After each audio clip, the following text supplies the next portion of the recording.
సిరి అక్క నేను rapid book చేసుకుని నేర్చుకున్నానే. అదేంటే నీకు అసలు బుకింగ్ నీకు రాదు నాకు రాదు, నువ్వు ఎలా నేర్చుకున్నావు? ఏదో ఒకరు నేర్పించారు నేర్చుకున్నా, కానీ ఏం లాభం ఎందుకు చెప్పనా? ఎందుకమ్మా లాభం లేకుండా లాభం లేని పని మనం ఏం చెయ్యమే. కానీ ఇప్పుడు బస్సులో ఫ్రీగా వేసారు కదనే. నాకేం తెలుసు దీనమ్మ ఇట్లా అని తెలుస్తాయి. అబ్బా ఒక్క ర్యాపిడే కాదు కదా, రూపాయి కూడా ఖర్చు పెట్టకపోతుంటే తర్వాత తెలిసింది Revanth Reddy I mean sir ఏమంటారు బస్సులు ఫ్రీ చేసిండు. రేవంత్ రెడ్డి అన్నా అనొచ్చు కదా, సార్ అని ఎందుకంటున్నావు సిరి? అన్ననా నేనా? అబ్బో నేను అనను. ఎందుకు నేను అన్నాన్ని అస్సలు అనను.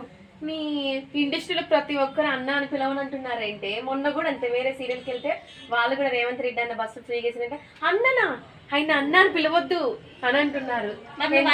అన్నానే అంతే హ్యాండ్సమ్ ఉండు, ఎవరైనా రేవంత్ రెడ్డిని పట్టుకుని అన్నా అంటారా?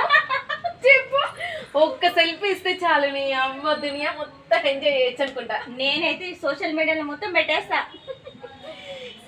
ఫోటో తీసుకుంటా. నిజం చెప్పాలంటే రేవంత్ రెడ్డి గారు బస్సులు అందరికి ఫ్రీగా వేసాడు. గ్యాస్ కూడా నేను ఆల్రెడీ నింపించి పెట్టాను, నెల అవుతుంది నింపించి. ఇప్పుడేమో 500 గ్యాస్ అయితే నేను నింపిస్తలే, ఎందుకంటే నేను ఇంకా నింపించలేదు కదా గ్యాస్. ఏమోలే నీకు సేవ్ అయినాయి మంచిగా డబ్బులు. కానీ ఇంకో విషయం చెప్పాలంటే పేద వాళ్ళకి ఈ బస్సు చాలా అంటే చాలా బెనిఫిట్. డైలీ నేను బుక్ చేసుకుని వెళ్తే 400 to 500 అయ్యేది, కానీ మా మమ్మీ కూలికి వెళ్తే వచ్చే డబ్బులు 300 రూపాయలు. అదే డబ్బులు నేను సేవ్ చేస్తున్నాను. బస్కి వెళ్తున్నాను, బుకింగ్ అనేది చాలా తగ్గించేశాను. ఒక 50 రూపీస్ అట్లయితేనే బుకింగ్ చేసుకుంటున్నాను సిరి. 100 రూపీస్ 200 అయితే అస్సలు బుక్ చేసుకోవట్లేదు, కారు కూడా బుక్ చేసుకోవట్లేదు.